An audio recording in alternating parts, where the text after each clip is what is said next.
Je prie que l'esprit de conseil de l'Éternel puisse devenir actif dans la maison de Dieu. C'est l'esprit travaille aux côtés des rois. C'est le même genre de personnes que les rois ont besoin comme conseiller. Les rois ont des conseillers ivrognes, pervers, qui ont fait des plans sataniques et de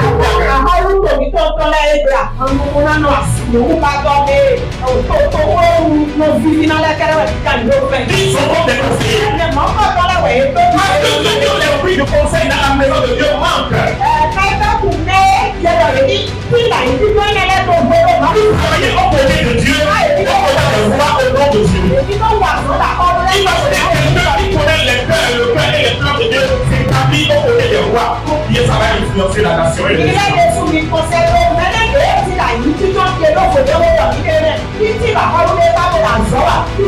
Nos présidents sont perdus parce qu'ils ne savent plus comment faire.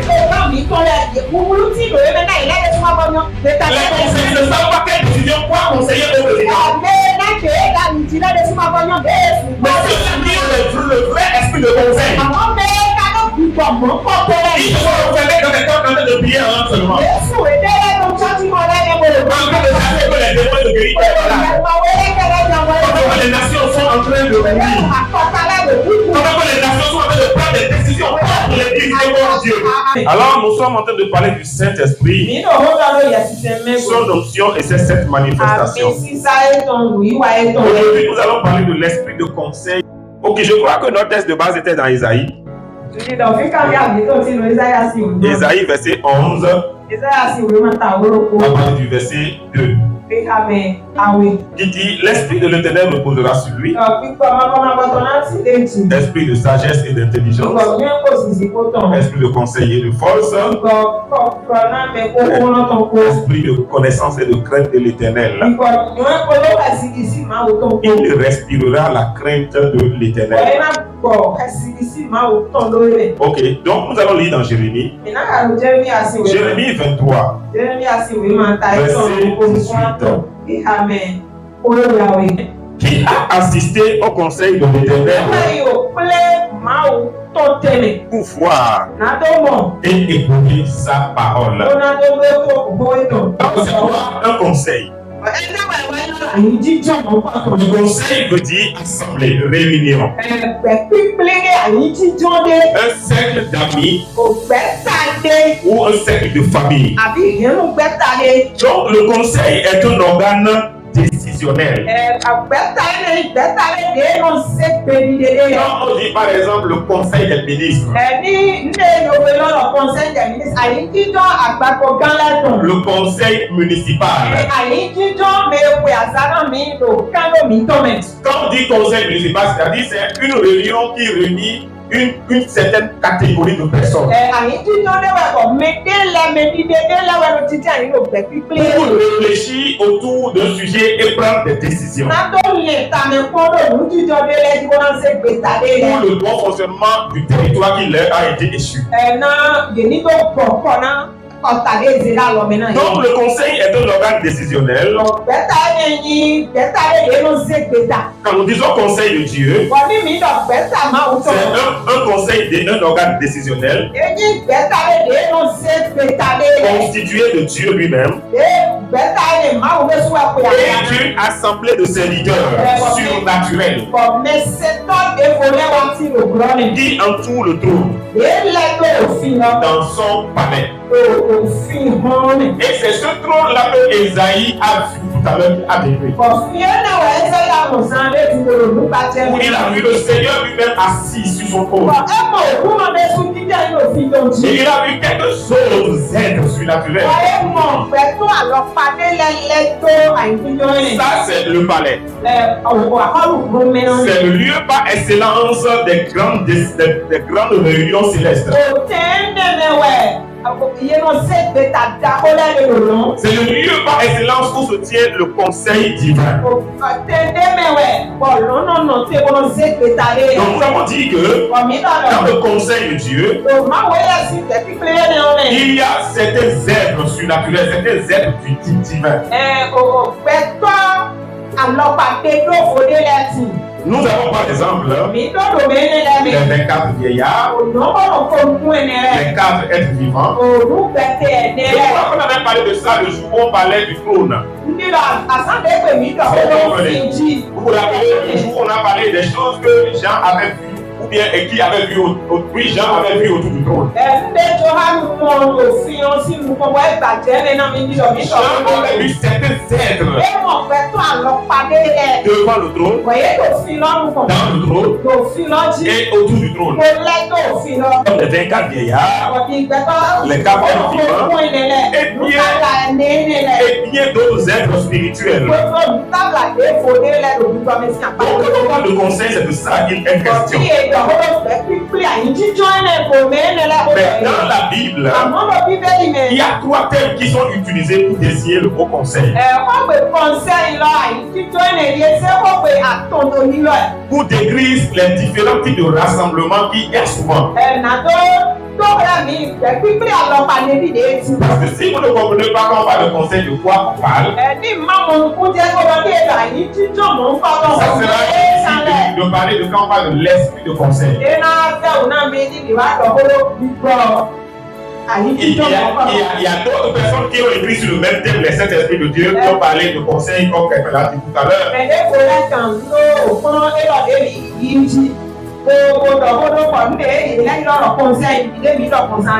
Mais si vous comprenez bien, vous lisez les termes, il y a certaines choses que vous ne pouvez pas comprendre si vous n'avez pas accès au vrai mot direct grec ou hébreu. Le premier mot qui est utilisé pour conseil dans la Bible, l'un des mots, il y a le mot hébreu qui veut dire Eda. Qui veut dire congrégation, assemblée. Eda, assemblée, congrégation.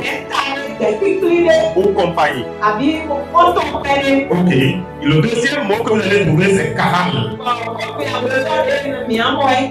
Qui signifie également se réunir ensemble. Et c'est un mot parallèle au mot que nous utilisons aujourd'hui quand nous parlons de l'Ecclésia, l'église.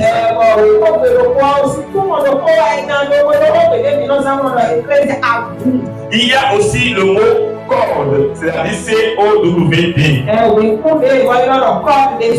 Il y a ce mot aussi qui désigne le cercle des plus proches du roi.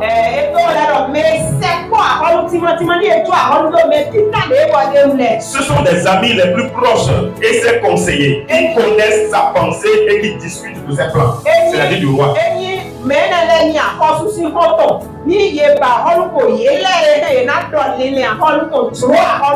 Donc il y a ces 3 mots-là qui sont utilisés pour désigner différents types de conseils dans la Bible.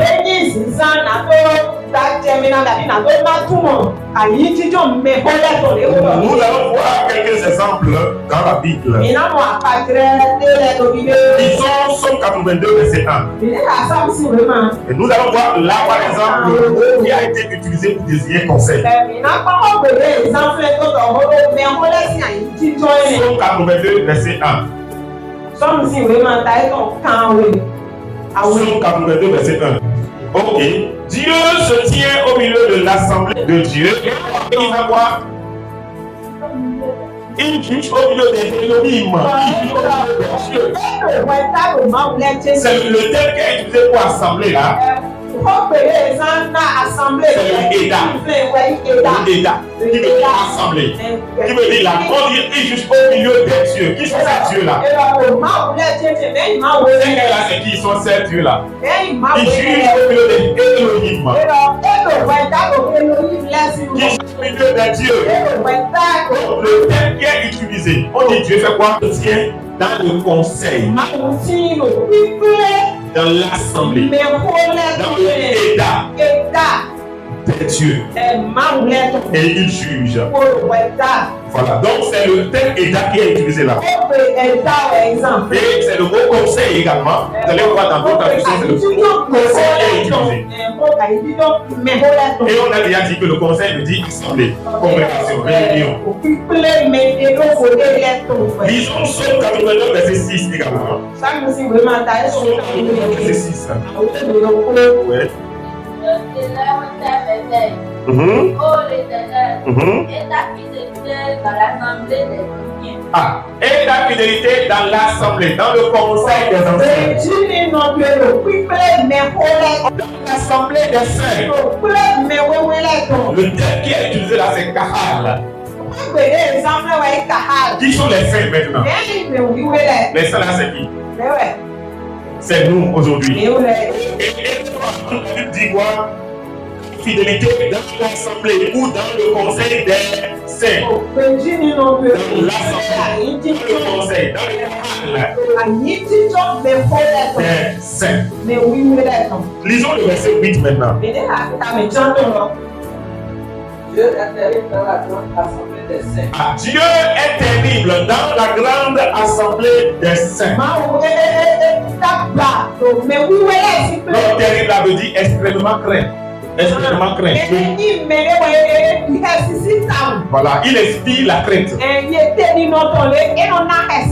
Il est extrêmement. Il est redoutable pour tous ceux qui l'entourent.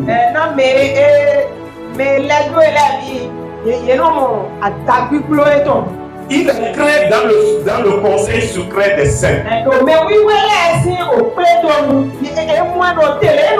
Le terme qui est utilisé là pour désigner ce type de conseil,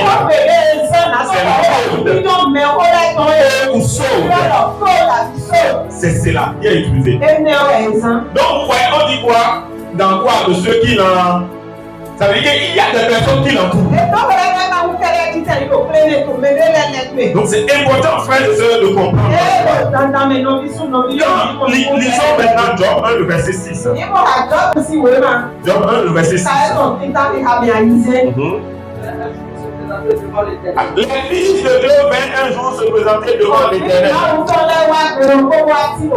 Ça veut dire qu'il y a eu un conseil, un grand rassemblement. Il doit réunir tout le monde. Par rapport à quoi, on ne sait pas. Donc les fils de Dieu sont allés se présenter devant Dieu. Dans un conseil, oui. Ah, et Satan lui-même est venu au milieu d'eux. La question que je vais vous poser, est-ce que le conseil qui s'est réuni ici là, le rassemblement qui a eu lieu ici là, est-ce que c'est le rassemblement code? C'est les plus rapprochés de Dieu.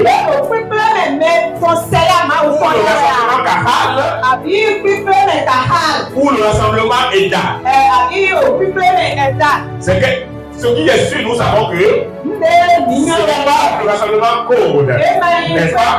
Parce que ça ne fait pas partie des plus rapprochés. Code là, c'est le conseil secret de Dieu en fait.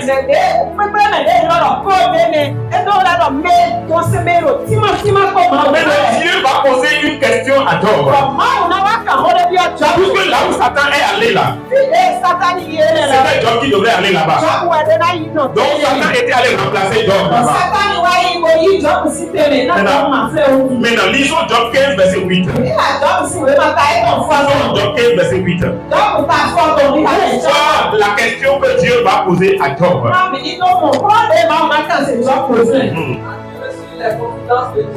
As-tu reçu les confidences de Dieu? Confidence, les secrets. Et vous savez le mot qui est utilisé pour confidence là? C'est le mot code qui est utilisé. Conseil. C'est le mot hébreu qui a été utilisé pour confidence là. C'est pour dire à Job, est-ce que tu as pénétré mon cercle secret? As-tu pénétré mon conseil secret? C'est pour poser encore la question de savoir. As-tu accès aux grandes décisions et aux plans que moi j'ai? Puisque Job se plaignait de sa situation. Mais ce que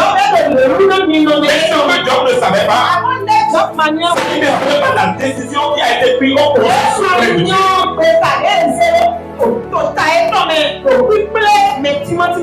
Il ne connaît pas quels sont les plans de Dieu derrière ce qu'il est en train de traverser. Et il est là en train de se plaindre. Il est là en train de se lamenter. Ce qui a été décidé derrière Job là, ça ne peut pas être décidé au conseil secret de Dieu. Parce qu'on a dit que les fils de Dieu étaient là, les saints étaient là, et Satan aussi était là. Mais il y a une décision qui a été prise. Donc c'est une sorte de conseil également. C'est une sorte de conseil également. Pas tous les gens se réunissent pour prendre des décisions. C'est ça qu'on appelle le conseil. On fait partie du conseil secret de Dieu. C'est une marque d'un profond privilège divin. Et Jésus a dit, mais Jésus a dit tout ce que je fais, c'est ce que je vois mon Père faire. C'est ce que je reproduis exactement sur la terre. Cela fait que Jésus occupe une place unique dans le conseil secret de Dieu. Il occupe une place unique. Oui. En vérité, je vous le dis. Oui. Le Fils ne peut rien faire de lui-même. Oui. Il ne peut faire que ce qu'il doit faire au Père. Ce qu'il doit faire au Père. Jésus n'était-il pas sur la terre? Il n'était pas parmi les hommes. Mais à quel moment il voit le Père faire où? Il était hors, quand bien même il est Dieu, n'est-ce pas? Comment quelqu'un peut vivre parmi les hommes et dire que tout ce que lui il fait et il dit c'est ce qu'il voit son papa faire. Ça veut dire qu'il est dans une intimité avec son papa. Vous comprenez? Ça veut dire qu'il est dans une intimité avec son père. Dieu a un conseil secret. Il a également un conseil kahal. Il a également un conseil d'État. Et ce que je sais qu'ils font partie de ce conseil secret, c'est qu'il y a Jésus. Il y a Jésus, il y a le Saint-Esprit, il y a Dieu lui-même, et il y a d'autres êtres qui ne sont pas exactement décrits. Donc, dans le conseil de Dieu, on discute des plans de Dieu pour les nations. On discute des différentes saisons qui doivent avoir lieu sur la terre. Ésaïe a assisté à ce conseil. Maintenant, on lit Ésaïe 6, verset 1 à 8. Ésaïe a assisté à ce conseil. L'Esprit de Dieu l'a transporté et il a assisté à ce conseil-là. Il a même participé à ce conseil. Est-ce qu'on peut lire cela? Ésaïe 6, verset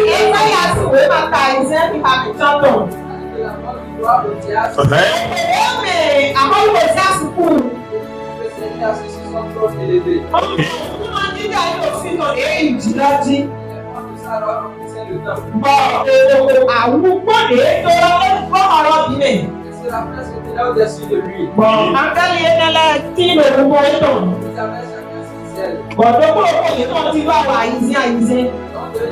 La face.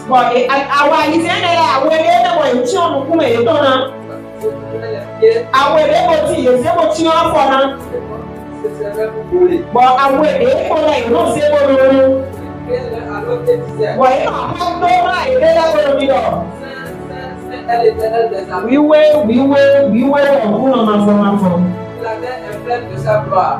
Les forces qui ébranlaient dans leur fondement par la foi qui retentissait. Jusque là, Ésaïe a décrit seulement les choses qu'il a vues. Il est apparu par son esprit dans un environnement. est tellement attiré par ce qu'il voit que il s'en met le temps de décrire chaque chose qu'il a vu voyait. La présence est partie de couper. Alors je dis, malheur à moi. Il a vu lui-même et l'endroit il a vu ici là maintenant. Vraiment. Ce n'est pas une grâce à moi je mérite. Il dit malheur à moi. Car je suis un homme dont les lèvres sont impures. Ah, personne ne lui a dit Esaïe, tu es pécheur. Hein? Est-ce que ça vous est déjà arrivé une fois de bien vous habiller, mais on vous a amené quelque part. Et dès qu'on vous a ouvert les portes, la manière dont vous avez vu le luxe qui est là-bas, vous avez l'impression que vous êtes sale. Vous n'êtes pas bien habillé. Ça vous est déjà arrivé une fois. C'est ce qui est arrivé à Esaïe. Alors, quand tu dis cette fois-là, c'est bien habillé. Mais lorsque tu as été confronté au luxe du milieu où tu es entré, tu dis vraiment, si je savais, je n'avais pas porté ça là. Ce n'est pas adéquat pour l'endroit où je suis venu. Et personne ne t'a rien dit. Parce que tu es assis et tu es dérangé. C'est comme si tout le monde te regarde comme ça, alors que personne ne te calcule. C'est la même chose que Esaïe a vécu là. Oui, vas-y. La pureté dont les lèvres sont impures. Et mes yeux ont vu le voile éternel des armées. L'Éternel des séraphins vola vers moi. Donnant la vérité à aveugle. Il avait pris sur l'autel avec des préciettes. Il accoucha ma bouche et dit, ceci a touché tes lèvres. L'iniquité dans le fait ton péché est expié. J'ai entendu la voix du Seigneur disant, son iniquité, son péché a été enlevé. Il entend la voix du Seigneur maintenant. La réunion va commencer. Et le Seigneur va annoncer l'ordre du jour de la réunion. Parce que ce conseil a été convoqué et ça a un ordre du jour. Donc ce que Esaïe a vécu juste là, ce n'est que le protocole. La réunion peut commencer. Donc maintenant, le Seigneur va ouvrir la bouche et annoncer l'ordre du jour. Le Seigneur dit oui. enverrai-je et qui marchera. Qui enverrai-je? C'est l'ordre du jour. Qui va aller pour nous? Nous avons un projet. Le projet, c'est que nous avons besoin de. Nous voulons faire des choses sur la terre, dans notre monde, qui est notre ambassade. Mais qui est-ce que nous allons envoyer? Dieu a donné son conseil. Et il est venu chercher quelqu'un par son esprit. À cette réunion. Pour qu'on puisse trouver quelqu'un qu'on doit envoyer pour réaliser ce projet. Voilà pourquoi je dis qu'au conseil de Dieu, on discute des plans de Dieu concernant les nations.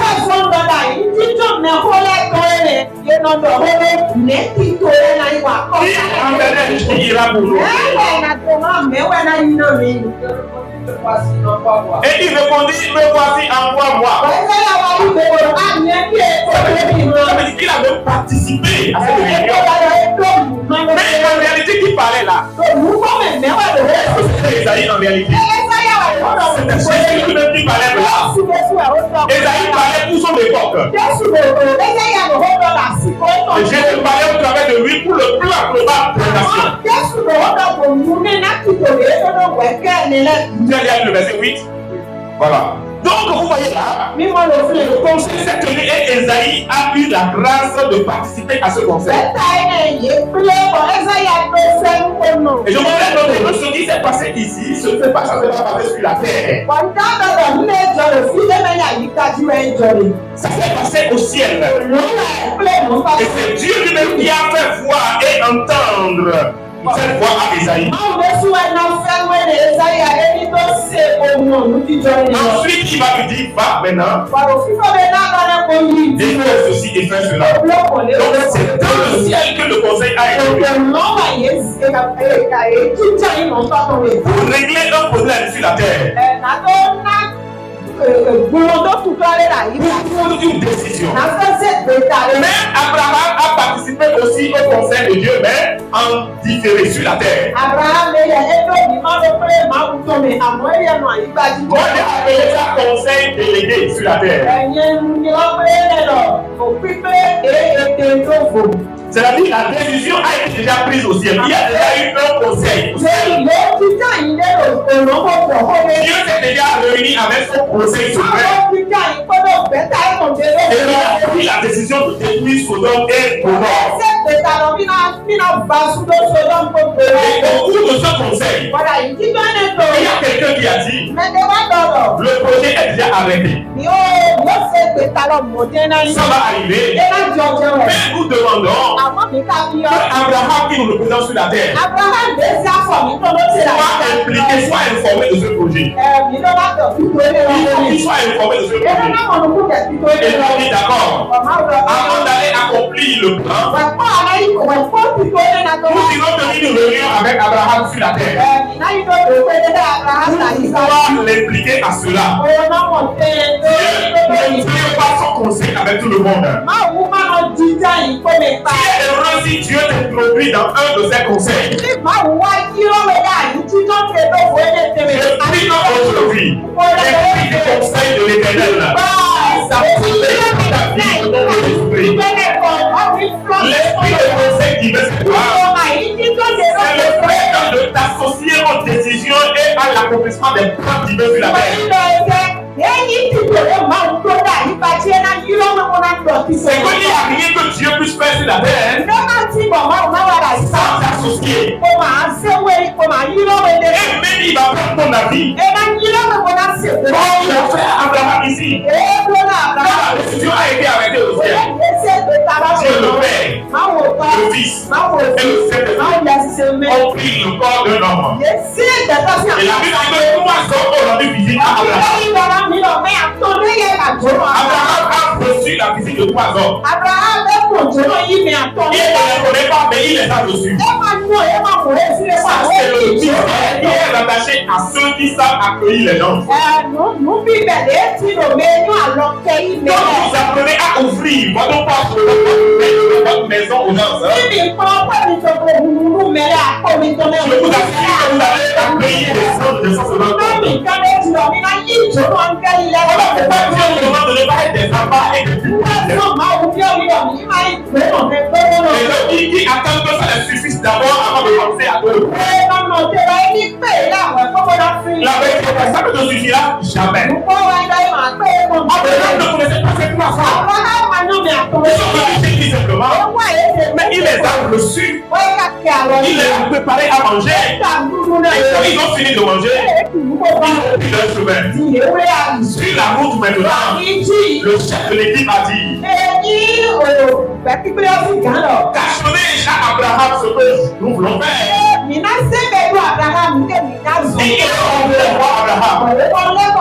ont dit Abraham en vérité, il ne faut pas nous cacher notre nom. La chose a été déjà prise en conseil privé. Nous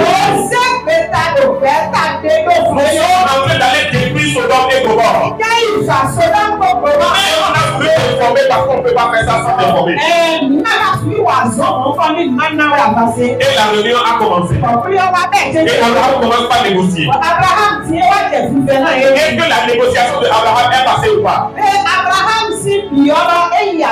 Donc ils ont tenu une réunion à 4.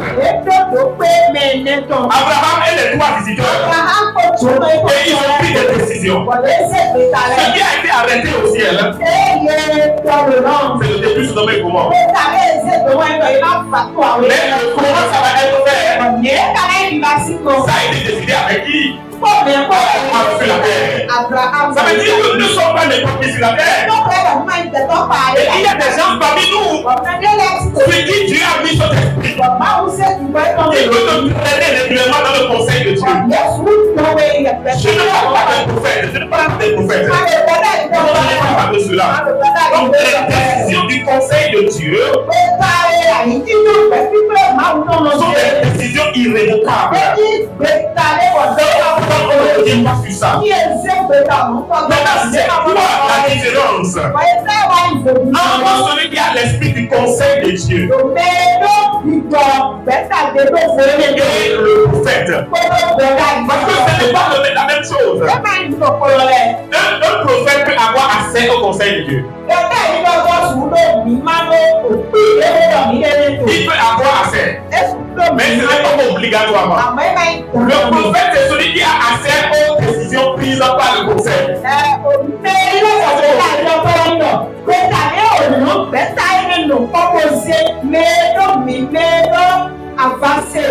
Il a accès à la sagesse de Dieu. La décision a été déjà prise. Il connaît le plan de Dieu. Et il vient pour l'annoncer. Quelqu'un qui a l'esprit du conseil de l'Éternel va par cet esprit à l'endroit où la décision a été prise. Est-ce que vous comprenez? Lui, il va, il assiste. On peut lui permettre de donner son avis comme il peut simplement assister. Alors, quel est le point commun entre lui et le prophète? C'est que les deux ont accès aux décisions prises en conseil divin.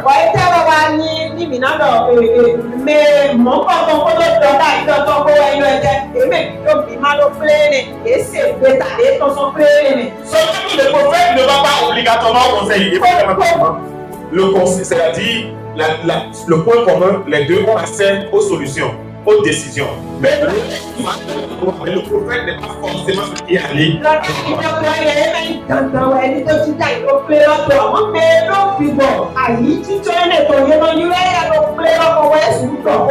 L'esprit du conseil de l'Éternel t'introduit dans le cercle privé de Dieu.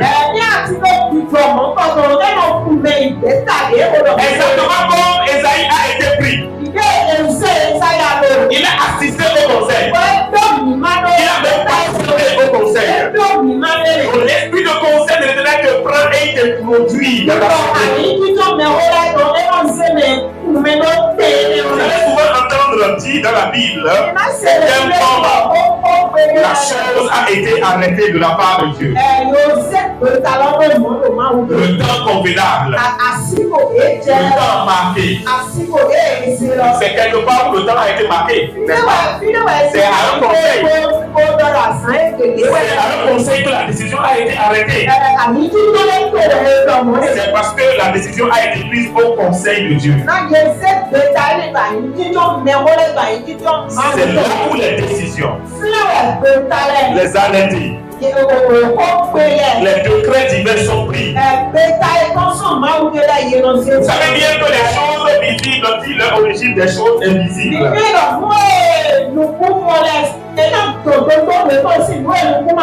C'est-à-dire, il y a des choses qui arrivent dans la vie de certaines personnes sur la terre parce qu'un conseil démoniaque. Parce que de la même manière où Dieu a son conseil, Satan aussi a son conseil. Parce qu'il y a des choses qui ont été décidées, arrêtées, sans décision.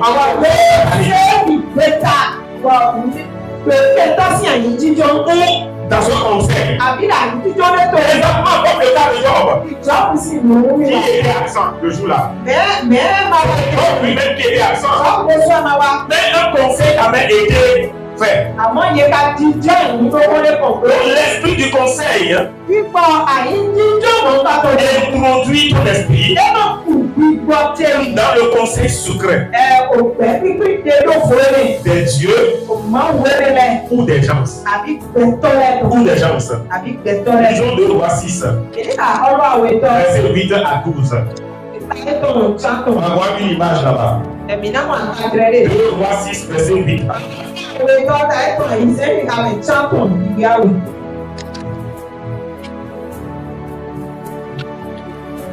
Le roi de Syrie était en guerre avec Israël. Oui. Avec leurs serviteurs. Dans ce conseil, il dit avec ses serviteurs.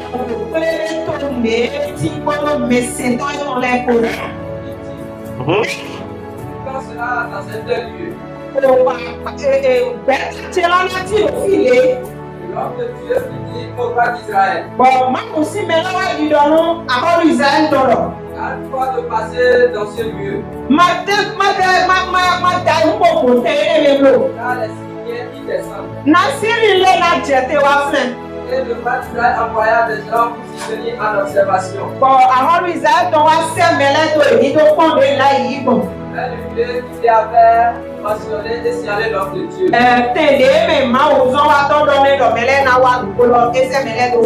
Cela arriva non pas une fois ni 2 fois. Le roi de Syrie en eut le cœur agité.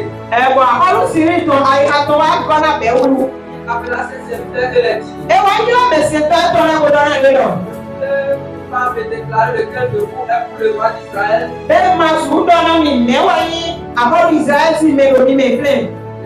L'un des serviteurs répondit, personne, au roi. Élisée le prophète qui est en Israël rapporte au roi d'Israël les paroles que tu prononces dans ta chambre.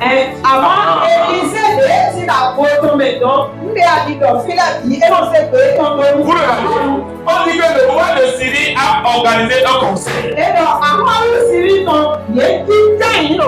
pour prendre la décision d'attaquer Israël.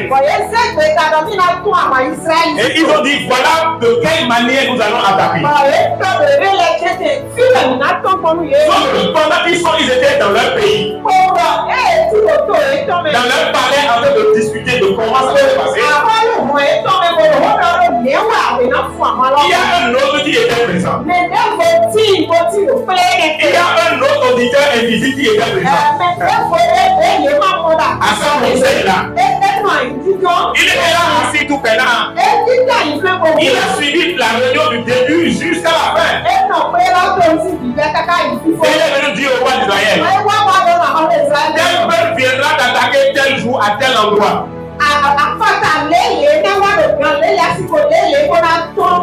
Et ça a permis à Israël de se préparer. Et le plan a été déjoué. C'est arrivé une deuxième fois. C'est arrivé une troisième fois. Le roi dit non, il y a un trait de panique. Il y a quelqu'un qui va vendre la mèche. Élisée est à Samarie. Et ils sont en Syrie. Et comment se fait-il que il a accès à leur réunion? Si la sorcellerie existe dans le monde, l'esprit de conseil de l'Éternel existe aussi en Christ. Et il a pénétré la réunion. Il était là, personne ne l'a vu. L'esprit est venu s'asseoir. Et il y a un parmi les conseillers du roi. Ils ont dit non, il n'y a pas un traîneau parmi nous ici. Il y a un prophète qui est à Samarie là-bas. Il est dans ta chambre. Lui, il entend tout. Et il rapporte tout au roi. Voilà le travail de l'esprit de conseil. L'esprit de conseil travaille aux côtés des rois.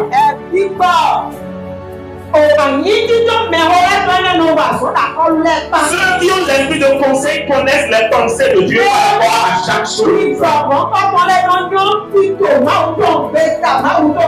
Ils connaissent le cœur de Dieu. Et donc, on peut agir au nom de Dieu. Ils ont la possibilité de prendre des décisions que le ciel va valider. Ils prennent des décrets et annoncent. Et les anges exécutent ces décrets. Élie a dit sinon à ma parole. Il n'a pas dit sinon à la parole de Dieu. C'est parce qu'il connaît les pensées et les plans de Dieu. Il a accès aux pensées de Dieu. Voilà pourquoi il pouvait parler au nom de Dieu sur la terre. Il peut parler tant sans que Dieu même n'a pas parlé. Paul a ordonné que quelqu'un soit aveuglé et ça s'est passé automatiquement. Est-ce que c'est Dieu qui l'a dit de faire cela? Non, ceux qui ont le conseil de Dieu, c'est les gens qui ont la capacité de discerner. Quel est le cœur de Dieu dans cette saison? Qu'est-ce que Dieu veut dans cette saison?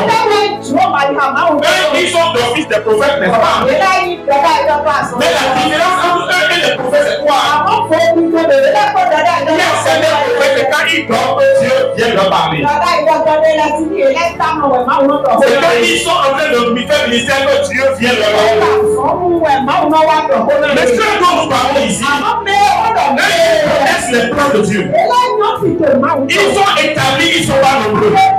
Ils ont la capacité de dire quel est exactement ce que Dieu peut faire par rapport à telle situation. Ils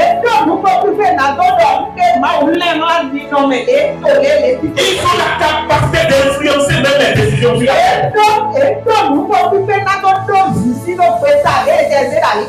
Je prie que l'esprit de conseil de l'Éternel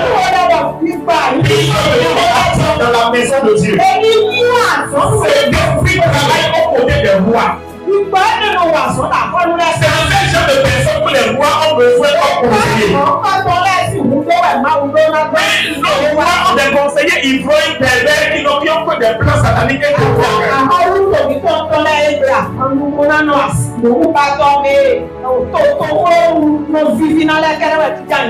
ils sont comme des conseillers. Parce que ceux qui ont l'esprit de conseil dans la maison de Dieu manquent. Vous travaillez au côté de Dieu, au côté au nom de Dieu. Imaginez quelqu'un qui connaît le cœur et les plans de Dieu s'établit au côté des rois. Combien ça va influencer la nation et les gens. Nos